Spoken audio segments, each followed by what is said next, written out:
Hello, everyone. Welcome to the Week in Review. What a week it's been. I know I say it every week, and it's always true. With us today, we have Christian, the regular crew, Christian, Tim, Brooks, Ant, Navesh, and Nathan, all here to discuss the events of the week. We're going to do a slightly different um, format this week. Rather than just having, we're going to try to break it up into multiple speakers a little more frequently, try to rotate a bit and get some different voices, sort of interacting instead of these long monologues that we're typically used to. So I'd like to start out by kind of highlighting the big stories of the week and then go through the editorial board to kind of get some perspective on them. By our reckoning, the big news this week was obviously the Otherside launch last Saturday evening / early Sunday morning, which was one of obviously the biggest. Well, I think it was the biggest NFT drop ever. In addition to that, we've also got some additional sanctions from the Treasury Department, this time on an actual mixer protocol. And we've also, it has not gone unnoticed by anyone here, I'm sure, that the markets have had some pretty negative reaction to some of the macro news this week. So why don't we start off with the big news of the week that we started the week with, the Otherside launch. Tim, you and I both covered this as it was happening. It was a pretty interesting story as it unfolded. Well, I'll just let you take it from here. What was the what happened with the other deeds drop? Yeah, thanks, Jacob. Multiple stories, really, you should say, I guess. Yeah. It's been Don't know where to start. Well, yeah, I guess we got to start before the drop. Was sort of like the last minute decision to switch from a Dutch auction format to like a fixed sale price. That took a lot of people off guard. We saw this in the price of ApeCoin. For those that don't know, ApeCoin was launched about a month and a half ago now. It was airdropped to all Mutant and Bored Ape holders. It's cited to be the currency, the sort of ecosystem token for like the Bored Ape universe as it's being developed. So yeah, we saw some volatility there. I think a lot of people were buying ApeCoin, maybe enough for 3 or 4 land plots perhaps, because they had, people wanted to go in hard on this drop. They wanted to get as much as they possibly could. Christian, could you mute yourself? I can hear you typing and clicking. Is that okay? Cheers. Yeah, apologies, guys. Yeah, so a bit of volatility at the start. A lot of people were buying ApeCoin, but then they announced that actually you can only mint, I think, a maximum of 2, and it wouldn't be a Dutch auction. It'd be fixed price of 305 ApeCoin. So we saw the price going up and down and reaching highs of $26, I think, per coin before the drop. Anyway, yeah, Sunday evening came about, I think 9 p.m. Eastern, about 2 a.m. GMT. If you're unlucky enough to be living in the UK like me and Christian, you had to stay up pretty late if you wanted to have a shot at minting one of these other deeds, which are land plots for the Otherside metaverse. We don't know much about it yet, but it's meant to be some kind of interoperable meta RPG that allows anyone to use their NFT avatars, whether it's Cool Cats, Cryptodes, World of Women, whatever. You can bring that and use it in their upcoming metaverse. So say the drop took place, it raised about $310 million in ApeCoin, as that was at the price at the time. Of course, the big drop in demand in ApeCoin after the drop is people were buying it in anticipation because they needed to pay for the mint in ApeCoin. So yeah, that figure has since come down, but 310 million was the figure at the time that the mint sold out. And then, yeah, I guess there was a lot of controversy mixed up in this as well. So there was obviously the last minute switch to this proof of, last minute switch to a flat fee sale. And it caused just an insane gas war, probably the worst gas war I've ever seen in my time, watching these NFT drops. Gas, the Gwei was up to about 7,000. And in Ethereum terms, that's 2.4, 2.5 ETH gas for the transaction to get processed. And then even with such a high gas price, there were still people who waited for 2-3 hours and their transactions never got processed. They were just unlucky, I guess. But yeah, clogged up the Ethereum network, something awful, for about 3 hours until finally they'd all been minted. Because the way that like Ethereum works since EIP 1559 is that the block fee, the base block fee, just keeps increasing if the block is filled. And of course, every block was at max capacity. So the base fee was just going up and up and up. And on top of that, everyone's trying to outbid each other to get get their transactions into the blocks. So it just creates an awful mess. Additionally, as well, something that also affected the gas prices was the code wasn't exactly optimized. So as I mentioned previously, they had initially planned to do a Dutch auction, but then switched to a flat fee. But they still left the code for the Dutch auction sort of logic in the smart contract, and that was increasing the amount of gas needed. Just a little extra. It wasn't the main factor, of course. The gas wars were the main thing driving up the price of the mint, but it was definitely kind of sloppy, work. They really could have helped lower the costs a little bit for people. So to address some of this controversy, Yuga Labs came out and they said we're going to refund anyone who lost gas, like if the transaction wasn't processed in time. And I believe they've done that now and made good on that. But from their perspective, I think it costs them about at least $4 million worth of Ethereum to refund everyone. It's an insane amount. And then that's also kind of it kind of leads into some people theorizing that maybe this was done on purpose because they conveniently said that they wanted that because of the congestion issues on Ethereum with the mint, that they now want to, for future drops, potentially move to their own dedicated side chain. Really, I think it's a poor argument, just to inject my opinion here. We had the Moonbirds drop that I'm sure many of you remember us talking about a few weeks back.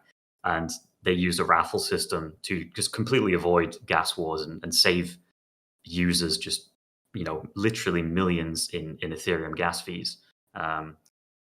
So I personally don't think it's much of a good excuse, but we'll see what happens there. There's definitely potential for further updates if they do decide to pursue this sort of ape coin side chain that they've hinted at. Anyhow, I guess that sums up the main part of the whole event. And then there's an afterwards, the last article that we published was looking at a lot of the scams and hacks that sort of coincided. Unfortunately, whenever there's such a big NFT drop, there's going to be scammers and hackers chasing that, creating fake websites, phishing links, all sorts of like nasty stuff that's designed to take people's NFTs away from them. And there's quite a few, definitely ranging in the millions there, of NFTs that were stolen by hackers, something like 3.7 million, if I'm correct, which is unfortunate. But maybe that's something that we can discuss when I open this up to the group, is like the effect that there's always going to be hackers that manage to take advantage of these NFT drops. But yeah, I think that sums up all the main details. So I'll pass it back to Jacob and we'll see where we want to go from here.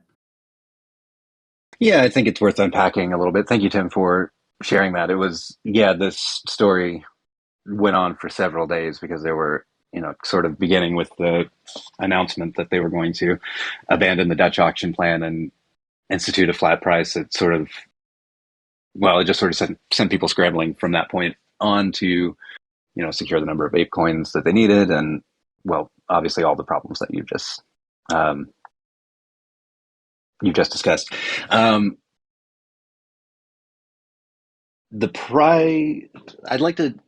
like to talk just a little bit about the horizons on Otherside and what we think about it. And we've got other stories to move on to as well. But since this was, dominated the space over the last week, I'm not going to fall back into my old routine and just ask, is this pure speculation? But I guess, I was priced out of this one from the beginning, so I didn't have the personal incentive to look into it, or not look into it, but to really dive into what Otherside is going to, the utility it's going to produce. I guess my question is, what have we heard about Otherside? Is this still a? It seems to me like it's somewhere between vaporware and a real thing. I guess, Tim, before I'm, well, maybe, and Christian, I'm curious to hear your thoughts on this as well. Like, um, do we see, is this a real metaverse on the horizon, or did Yuga Labs just take our cash? Does well, that's not, maybe that's not a fair way of uh, framing it. I guess, are we optimistic about Otherside? Is it going to be something that sticks around? And if so, what are the factors that are? Ant, I see you you chiming in. What do you think about the Otherside project? Yeah, I don't think it's going to be vaporware. I think Yuga Labs have kind of like consistently delivered for holders of Bored Apes. I think if you held a Bored Ape originally, then you eventually got obviously the opportunity to have a mutant, and you get like a dog ape or something to go with it, didn't you? Like Bored Ape Kennel Club thing.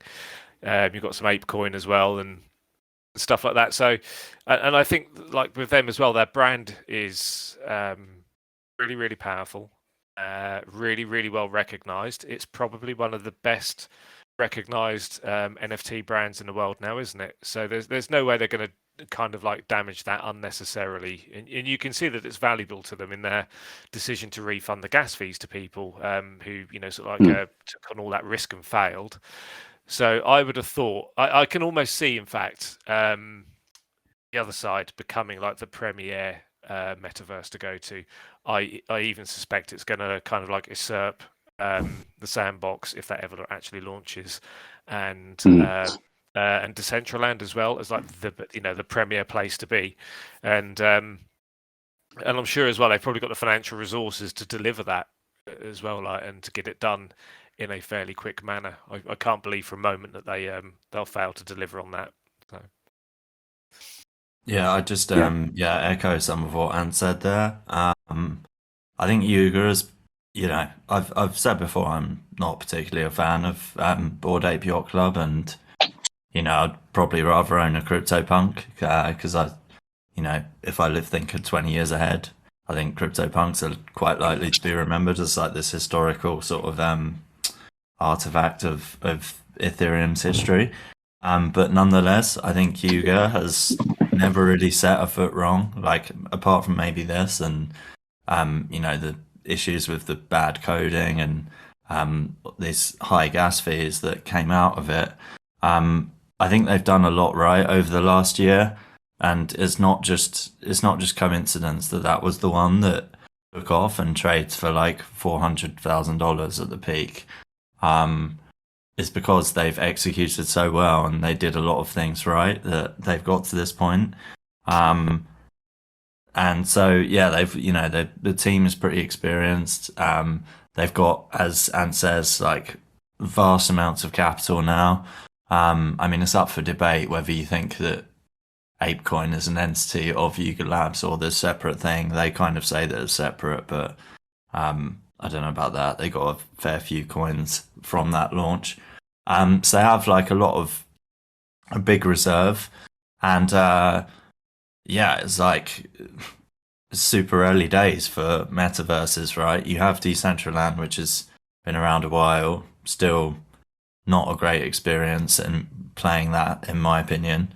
You have the sandbox attracting a lot of major corporate interest from the likes of Adidas. Snoop Dogg is in there as well. But it's still all to play for, really. And why not the Bored Ape metaverse? They've done so much right so far, and they have such a strong community that it's all for the taking, I think. And it's for that reason, and sort of because of the hype surrounding this brand, that's partly why I ended up going into this mint. And I even, like Tim says, stayed up till what ended up being 3 a.m. and then spending 7,000 Gwei, about 2.4 ETH, to get two of these plots because I just knew that immediately after the launch they would skyrocket in value. It was the most hyped drop of the year, and so we're now in this like volatile period or whatever, and that may not, the NFTs have never gone through a bear market, but everything Bored Ape has touched so far has gone up a lot in value. So yeah. Yeah, I think those are all valid points. Like if you, as Ant said, like Yuga has a history of delivering, which is not something to ignore. Which I don't want to beat up on Decentraland or the Sandbox too much either, but as long as we're voicing opinions, Decentraland also is, kind of a lacking experience. It's and I wonder about this. I wonder. I guess what I'm curious about is what the other side is going to end up doing. And I do have some confidence that they're going to do this well. Making sure that Otherside is a fun place to be, not just a gimmick. And I think they're well aware of that. There was one other thing before we move on to another topic that I'd just like to gauge the groups on. We talked a little bit about this morning. Some security lawyers, some crypto lawyers as well, who have been kind of taking to Twitter over the last week to kind of voice the opinion that, this looks like an unregistered securities offering, this other deed drop. Did that uncomfortable thought sit in anybody else's stomach? Or is this one of those things that, it's a brand new thing that it doesn't quite fit under the old rubric of security, so we shouldn't be worried about this? Ant, you jumped in first, and then I'll do Ant and then Tim. I think Tim will probably say something more useful. I was just going to say that maybe this is just wherever there's something of this magnitude happening, there's going to be some legal professionals that spot an opportunity to kind of do something with it. And it also reminded me of the young lad that I believe we wrote about this week, who's possibly got himself into some legal trouble with gaming the Yes, we should talk about him. Yeah, he's kind of I don't know. It's an interesting story as well. There's reasons to admire him and also not. So yeah, but I'll leave it to Tim to speak. Well, I just want to, Tim, real quick, just to kind of clarify on that, because we didn't run the story because we were trying to get an interview with this kid. For those of you who don't know, a kid claimed to be 15 years old. I think it was Monday, wrote a Twitter thread about how he had made $17 million flipping NFTs and over the last year and a half, and that included purchasing a bunch of KYC wallets for the Otherside drop, which people were really not supposed to do. And there have been arguments that constitutes either identity or wire fraud. But we couldn't get an interview with that kid, and he ended up disappearing from Twitter. I think we could still try to track him down, though. Tim, I'm sorry to interrupt. You were about to jump in as well. I just wanted to provide that context. No, I actually think it's a very interesting point, because this is like the first big NFT drop that has needed KYC. I registered even though I didn't go in for the drop, and you had to provide, passport, driver's license kind of deal. So they absolutely knew who you were, I guess, for tax reasons. And again, I saw so many people selling their KYC wallets beforehand. The market price, I think, was like half an ETH. I saw people trying to buy them for that much, and it's just, from everyone involved there, it's just not a great thing to be doing. And I wonder if something will happen. If something will come of that in the future. Remains to be seen. But yeah, on the topic of whether the drop was an unregistered security or something to that effect, yeah, I just recently read the thread. And I'll link it in the general chat after if anyone wants to have a look at this. From reading that, I think that I'm a bit worried, because they make the lawyer, I believe it's a lawyer, makes a very good point that it has a number of similarities with the Howey test. But on the other hand, it's the Yuga Labs aren't idiots. They will obviously be aware of this, and they must have some kind of retort or defense that they believe is sufficiently airtight, so they're not going to get sued by someone. So, it can really go both ways, right? If you look at the Howey test, I mean, the Howey test was, I think, from 1946. So, it's old and it doesn't deal with, a lot of the new technologies that we have today. But the cases are very, very similar. So I think that the argument that it was an unregistered securities issuing or offering does have some legs, but we'll see what happens. Yeah. I'm looking at the Howey test now, or the Supreme Court established 4 criteria to determine whether an investment contract exists: whether there's an investment of money in a common enterprise with the expectation of profits and be derived from the efforts of others. Yeah, like there's an argument. Yeah, I was just going to ask: could this apply to the sale of any metaverse land, or is it something specific to Yuga? I think that's going to. I think we're going to see there will probably be determined by a precedent. I'm guessing. Tim, you were about to chime in as well, or maybe not. Yeah, sorry. I was just posting in general that the link I was just talking about. Sorry, what did you say? Just to recap. Well, I think. Go ahead.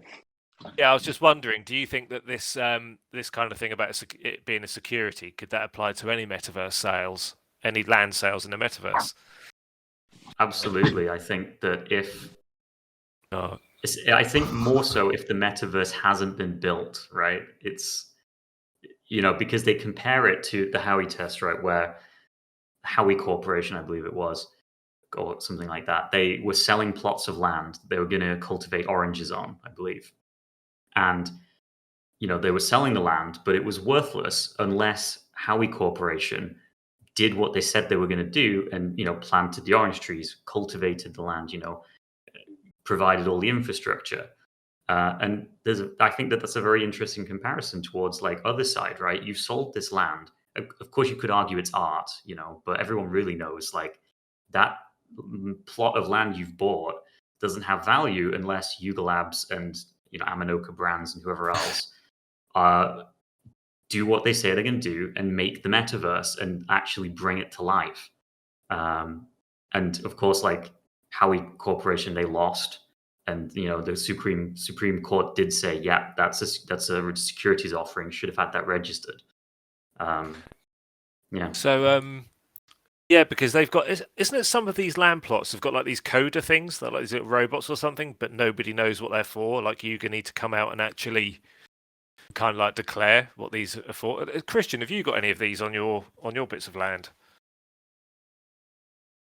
I've got like I'm not sure what the artifacts are. Like there are certain traits I have that are relatively rare, but I don't know which classify as artifacts or not. Yeah, because I just know I have the coder. Yeah, like if we don't know what they're going to do, then I suppose there is that element of dependence on Yuga, isn't there, to come out and say these are important and they do something for your land, or if they do anything, then presumably they're going to make the land worth more. So maybe that's why all the game stocks have tumbled today. I don't know.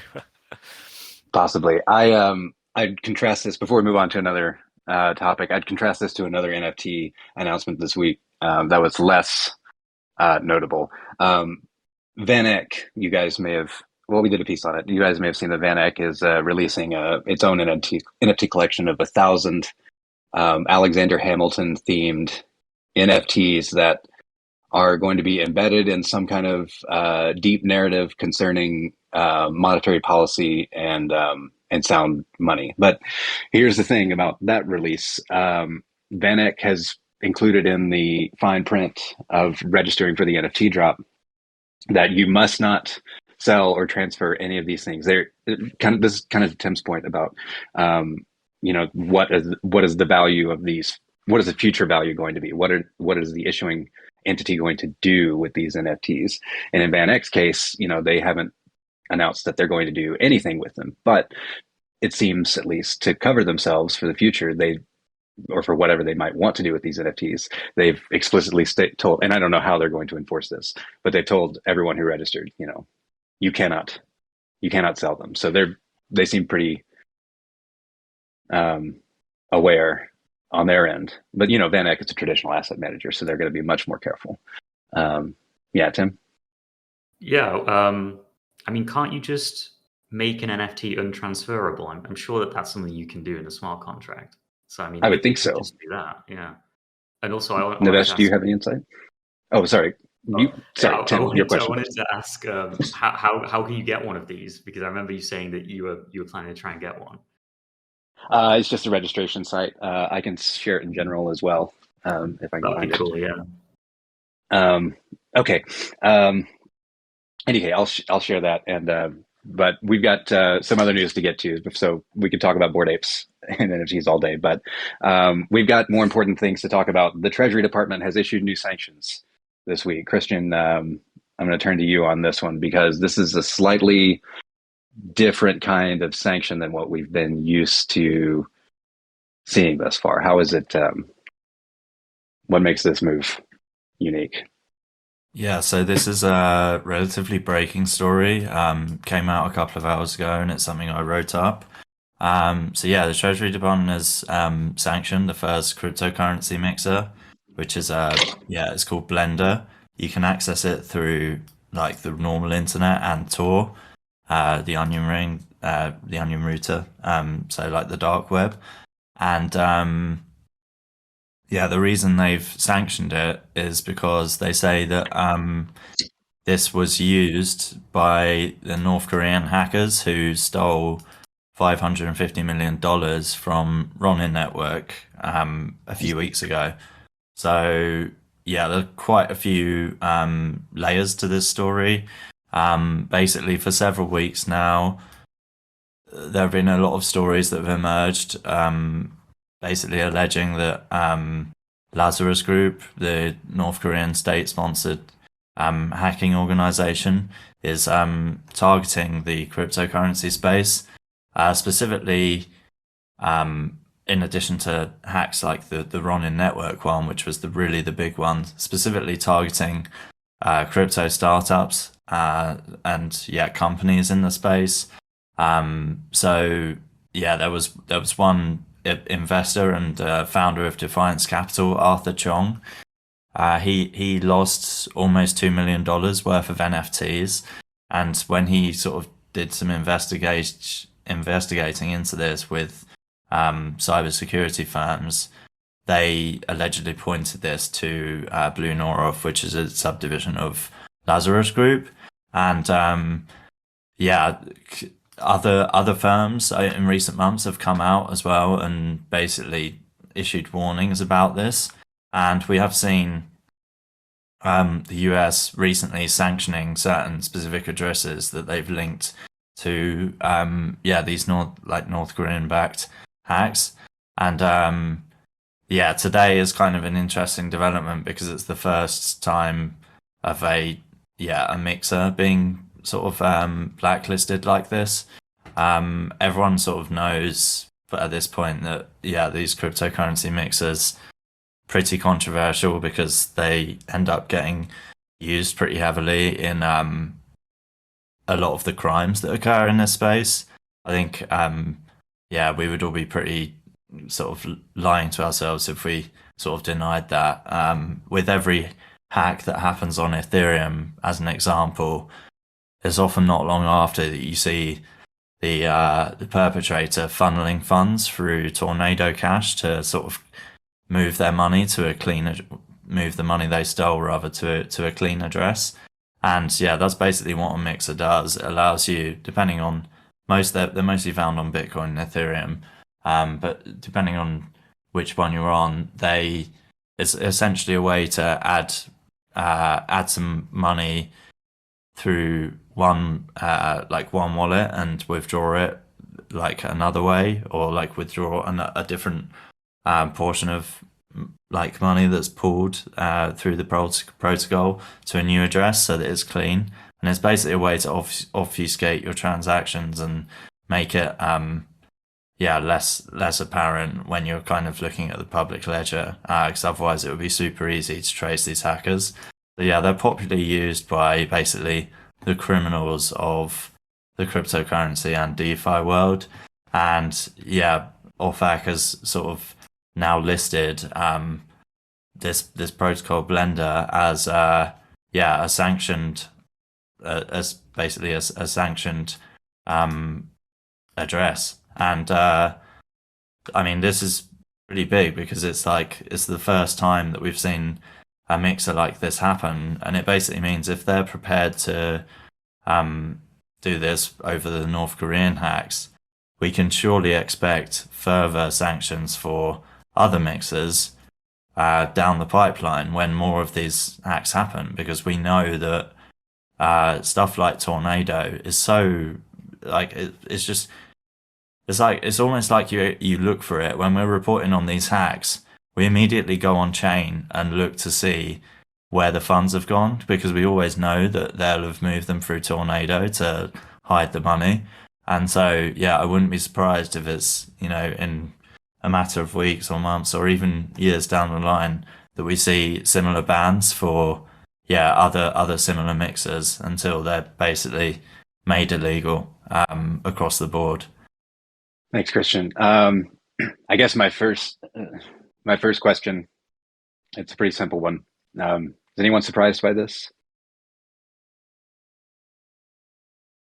No, definitely not. Definitely not. All right. So, I agree. I think this is a sign of things to come. Since I've known about the existence of mixers, I've kind of wondered how long it would be until either it became illegal to interact with them, or they were sanctioned, or some kind of legislation was passed to basically do away with them. Now, I guess you mentioned, Christian, in your kind of rundown of this, that these things are popularly used by, for lack of a better term, criminals, people who are trying to hide the money that they're moving around for illicit reasons. What are some legitimate ways? Like, if I were going to make the case that I want to create a protocol that's going to obscure transactions, what arguments could I make that would persuade an audience that I'm not trying to do anything illegal? I guess what good reason would you have for hiding money? Sure. If not to hide from the authorities. So, I mean, I just consider like financial privacy as a pretty sort of fundamental right, and I think that's something that's been the crypto space has obviously lacked, and we know that it creates transparency. But as an example, right? So I get most of my salary paid in Ethereum. Like, I choose to take it in ETH. So it goes to an ETH address, and that's like an address I've linked before in my Twitter or whatever. So if someone really wanted to, they could go through my tweets and find that Etherscan, and if they wanted, they could look at at the end of the month when the ETH gets paid in, they could just look at that, and if they wanted to know how much I got paid, for example. I mean, I'm not especially precious about this, and I sort of think it makes sense for me to take it in ETH because I want to accumulate it for years. But that's just one example, right? Like of a personal instance of just how privacy is something that's very lacking just among regular users today. But yeah, like you say, with privacy comes the double-edged sword that it would surely enable more of these sort of incidents. This does remind me of when the whole Wonderland saga happened earlier this year, and I remember there was this debate because Bloomberg reported on the Wonderland story, and they ran a headline that was something like DeFi's privacy proves to be a wonderland for criminals. And the reason was because 0x Sifu this like former, serial sort of criminal had, become part of Wonderland and was able to hide his history because of his pseudonymous identity, right? And there was this debate over whether, DeFi is truly private and this kind of thing. But yeah, the reality is, if this was in like a traditional company, he wouldn't have got away with that. So Mhm. yeah, I guess it is a double-edged sword. Right. Yeah, there seems to be some line here. Like I don't think I'm saying anything radical by suggesting that, people seem to want some balance between their own ability to preserve privacy as well as, um, the obvious reasons that we need transparency in finances. Brooks, how you been? How was your travels? Is home safe? What do you got for Hey, us? thanks, Jacob. Yeah. I'm happy to be back in the United States. Unfortunately, I missed me and my mom. We ran a little late to my sister's graduation ceremony, so we actually missed her walking. But and yeah. Anyway, she's not thrilled, but I think she's slowly recovering. And I think we're gonna be able to get the video.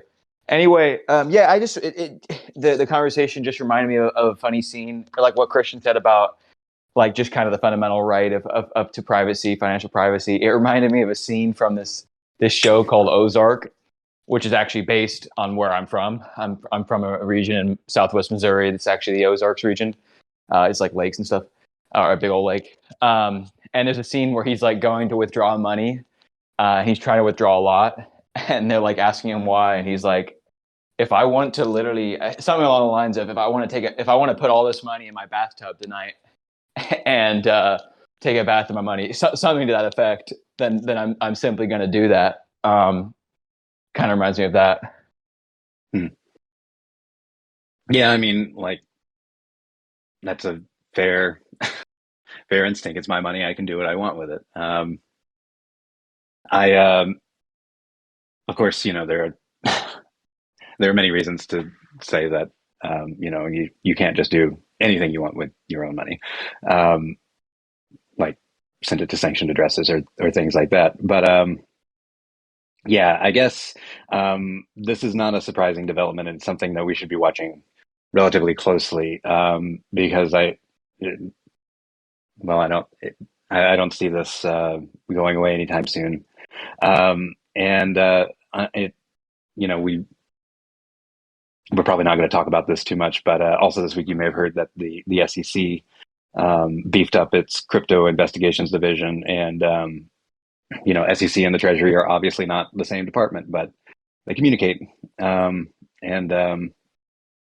yeah, I just think it's just a sign of the dreaded regulation through enforcement that we all seem to be afraid of.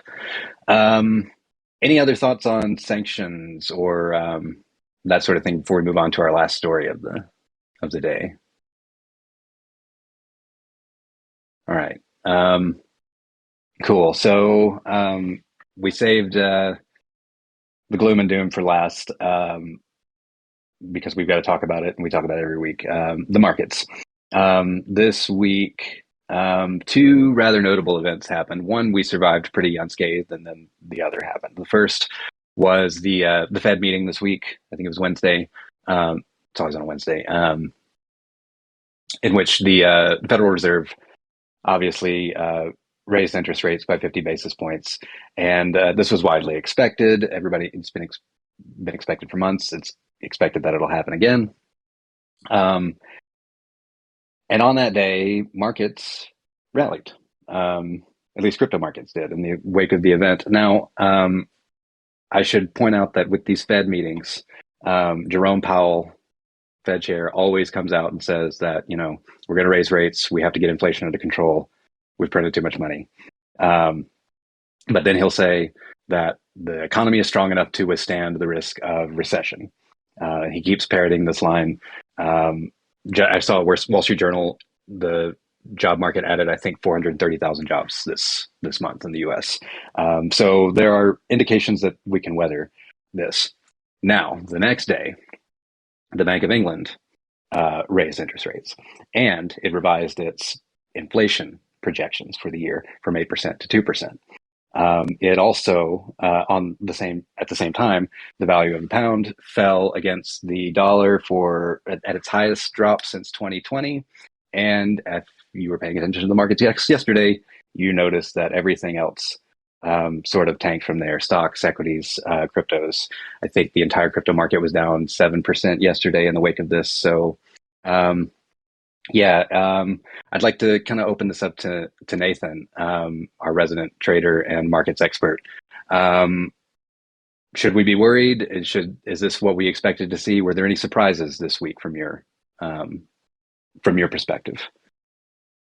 So I mean, totally impartially, I think I went into the FOMC meeting with an open mind. I kind of had the scenarios drawn out in my mind of what would be good and what would be bad in terms of an outcome. So I've been saying for a while that if Bitcoin couldn't get above 42,000 after the Fed meeting, there would probably be a strong chance that we could see some type of sell-off, and that sell-off would accelerate if $37,000 was broken. So now that we've broken $37,000 and we're holding underneath there, I think that looks very, very bad technically for Bitcoin. I think the correlations with tech stocks also looks bad because the Nasdaq has broken under some pretty nasty support zones, and it does look at the moment like Bitcoin could easily make a run for 30 or 27k if the market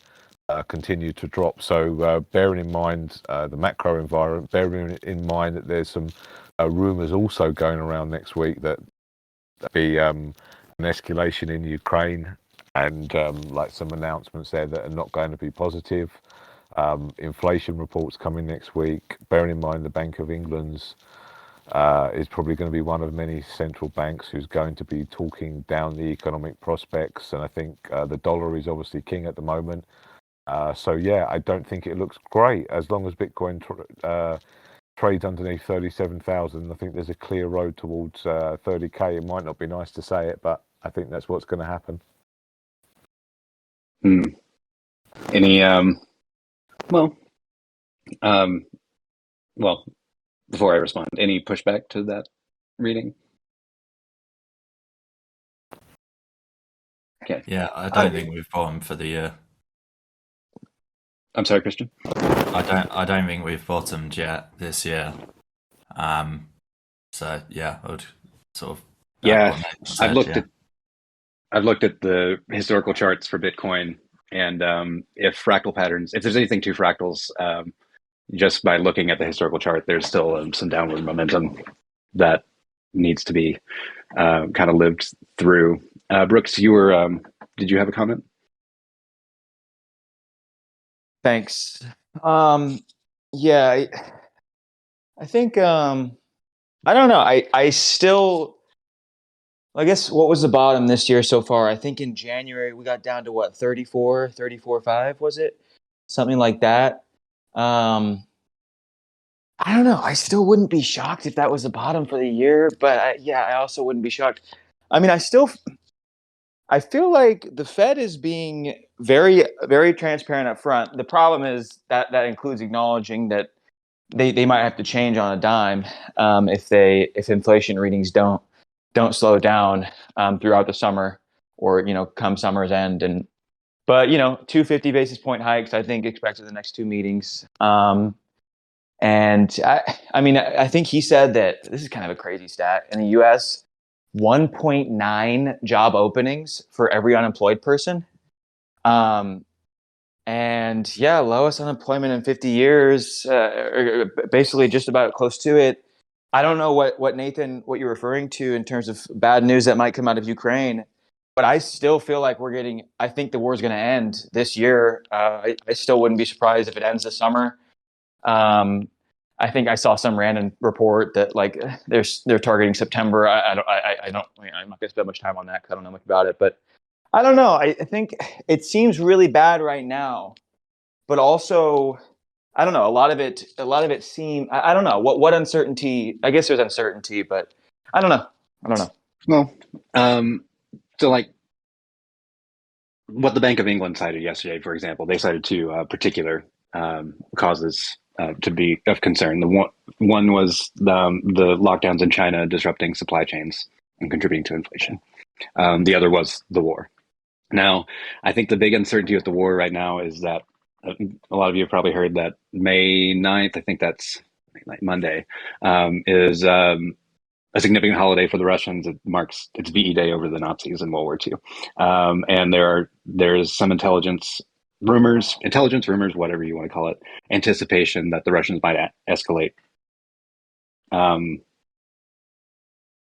somehow on that day. And I think that's causing a lot of fear. Like there's going to be a lot of bated breath till before Monday, I think. So what do we?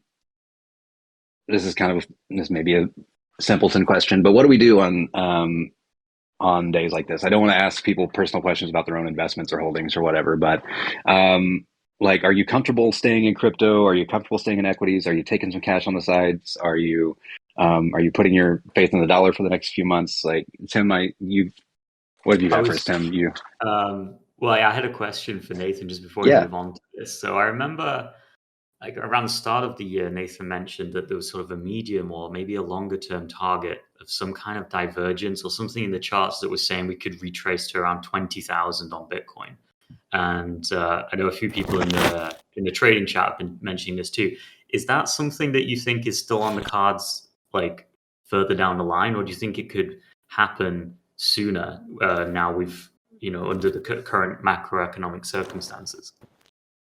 Yeah, I mean, absolutely, Tim, is something that I'm looking at. I mean, if you think about it technically, right, we're I know we're not at 40,000, but say the drop started from 40,000. So from 40,000 to 20,000, that's obviously a 50% correction. 20,000 was the former all-time high.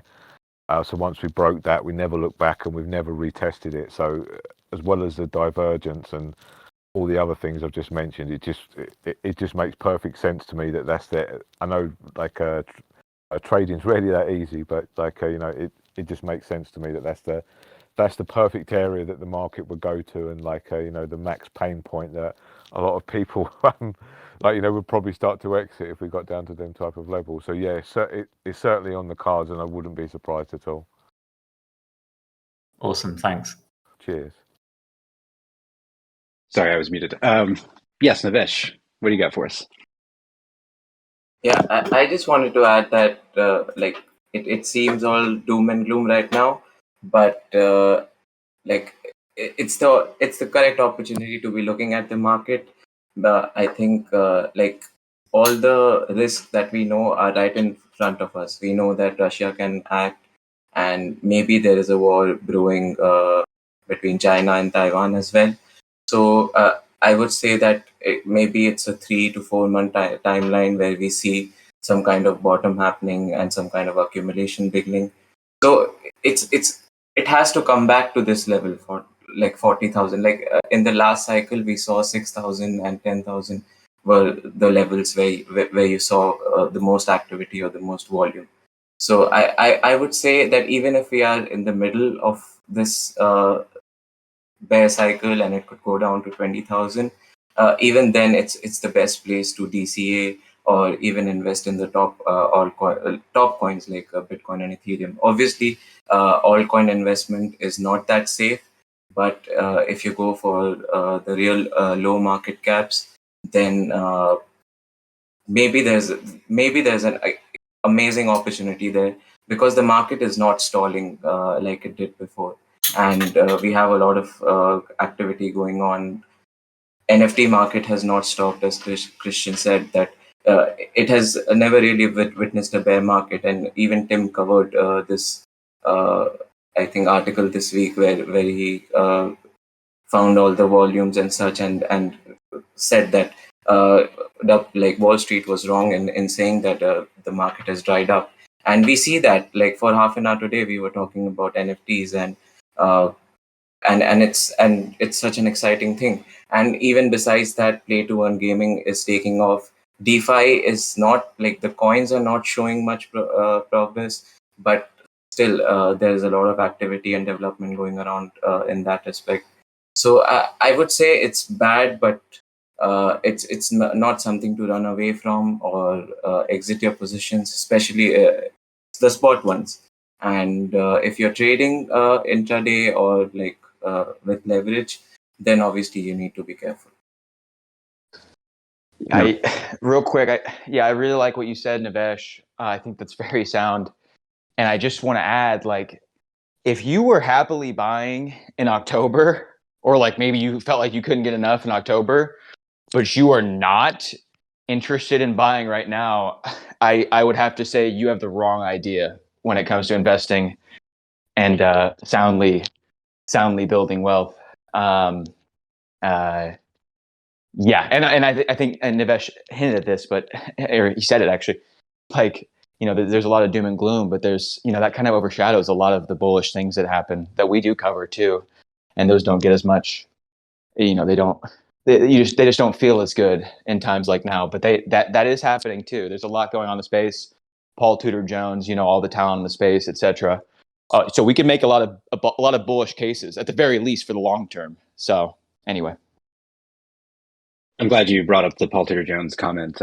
Christian wrote a piece on that this week. He made, for those who missed it, Jones basically made a comment in an interview that what gives him hope for the crypto space is the amount of human capital being brought in, just the sheer talent into the space. And that's something that, that's something that's resilient. Talent and human capital can weather bear markets. I think, I've also seen tweets, because we live in Twitter, to the effect of how, a lot of the protocols that did great or really came to prominence in 2021 got their start in the last bear market, 2017, 2018, and have just struggled through the lean times. And as Mitchell has said before, times like this, can be the opportunities to make the most money. Do you still feel that way, Mitchell, or do you Absolutely have their? Yeah, I had this huge stack of stables on the side that I've been building up from, let's say, January, and I'm pretty much just about ready now with these interest rate tights and the stock market looking a little bit tenuous. I'm going to start dollar cost averaging that whole load of stables back into crypto because, like others have said, it's typically the best time to make money if you're willing to take on more risk. And if you're okay with the potential 60 or 70% drawdown in your investments, then you'll probably come out on top. So if you go into it with the expectation that this is a long-term investment and that there'll be times your investments will, at least on unrealized terms, be underwater, then you'll probably be all right. Yeah, I'll put my cards on the table a little bit here. Most days, if I see the number is red, I buy a little more, just because I'm in this for a long time horizon. I guess anybody else taking any creative approach to mitigating the risk during these uncertain times? Ant, what have you? We'll do Ant and then Tim. Yeah, I was just going to say I'm kind of getting into staking a lot of these layer 1 tokens at the moment. Is something that I like the idea of, that you can just kind of like take your NEAR or the DOT, whatever, and stake it into the network for kind of like 10% plus. And I think, like you're saying, like if you've got a nice long time horizon, you know you're going to come out okay in the end. So yeah, that's the approach that I take. Yeah. Yeah, me too. I not to be I pay my bills every month, and then what's left over I budget and take a little bit to the side to put in on down days. That's my plan. Tim, what have you got? Yeah, just to kind of reiterate what everyone else has been saying, a dollar cost average and just stocking up stables. And something that personally I found as someone who lives in the UK and gets paid in like GBP is, and I've noticed this with my stocks as well. I own a few stocks and manage those. Is the dollar has been like very strong against the pound, and so like whenever I get paid, I want to try and put it into dollars immediately because I end up like getting more like purchasing power by keeping stuff in dollars. I've noticed as well that like I've been passively just like making money because all my stocks that I buy are on the New York Stock Exchange, for example, and I'm ending up getting like 2 or 3% like in the green on those, even when I'm at break even price. So maybe that's something that other people can think about is like what stable currency do you want to be like keeping, I guess, your dry powder in, for example. Yeah. That's Tim. interesting that you should say. Go ahead. So have you abandoned the pound, you complete traitor? Well, that's actually what I was going to say is that, it's interesting to hear someone in the UK talk about putting their paycheck into the dollar. I don't think you'd find any American in crypto anyway who would go to bat for facing the dollar at today. What do you think, Mitchell? I think Ant is just secretly stacking euros. That's why he's a little bit salty. Oh, I see. No, I am going to DCA as well. I'm going to do that. But I will confess that I have been quite pleased by the kind of like the changing relationship between the dollar and the pound. That's been an added bonus for me since joining the company that I wouldn't have had otherwise. So I'm quietly smiling to myself about that too. Just trying to wind Tim up, poke some fun at him. For all this talk of people saying the dollar's going to collapse, like I've never had someone tell me, "Oh no, please don't pay us in dollars," because we have a lot of people Right. working internationally. Not once. I've never once have I come across somebody who says, "No, I don't want that." They'll talk about filthy fiat, but they'll still take your money. I'm bullish dollar, man, or at least for now. I mean, I think listening to Powell, I really think that. I think they've got it under control. I think, and they've talked. Price stability is their number one goal, and they'll put us in a recession if they have to. But I just think that they don't think they need to as of now. So the alarm bells aren't totally ringing right now. I think that they think that we can have a soft landing, and I think we can too. I mean, I hope so. That's their job to help us land as softly as possible in situations like this. I don't know. Are there others in the room with Brooks's optimism that the Fed has this under control, or is that we're not sure about that? I guess it was interesting, wasn't it? A few weeks ago, we were all talking about like Bitcoin replacing the dollar is like the global reserve currency, or maybe the Chinese yuan or something. But that conversation's disappeared now, hasn't it? Yeah, and like the dollar seems to be like the place to be to some extent. So, I mean, well, that's on a very long time horizon. So, I still think it's a risk, obviously, that the dollar is dislodged from its place of preeminence. Like the dollar wasn't always the global reserve currency, nor will it always be the global reserve currency. But it's more along the lines of the dollar, but the dollar's still strong. And if you are unwilling to keep your assets in dollars, especially for stuff that you don't intend to leave there for a long time, so if it's just a means of payment, then I don't see any reason why you would not accept dollars. I mean, if you're concerned about inflation and things like that, yeah, that's pretty reasonable. You shouldn't be keeping millions of dollars of cash buried under your two-story ranch. But in addition to that, still keep in mind that you shouldn't be overexposed to the US and the dollar, because there is still a small chance that either the US goes into recession, the dollar weakens relative to another currency, or even worse, that there's some financial catastrophe. And obviously crossing my fingers that there's no financial catastrophes, but if you really want to be insulated, then you should be invested in things like cryptocurrency, Bitcoin in particular, gold, and other things that are like value producing assets outside of gold and Bitcoin, like stocks or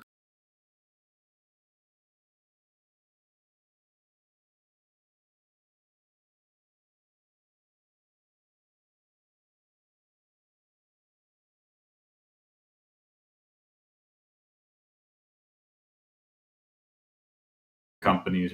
We I think the phrase we say more often in this call than any other is "we'll see what happens." Right? It seems like every other comment someone makes, we comment by saying "we'll see what happens," and I guess that's always the case. I've heard people talk about a future in which there will be multiple forms of payment that we can kind of alternate between, and maybe not rely on one and risk it collapsing because of monetary policy or whatever. But we're on the hour. This has been a great conversation. Are there any comments or questions or complaints before we go to our weekends, everybody? Yeah, I'll just round up and say, yeah, hang in there. It's always worth it. Whether you're DCA in or, waiting for a bottom. I try not to time things. But yeah, this will be a minor blip in before too long. So yeah. Yeah, long-term charts still look good.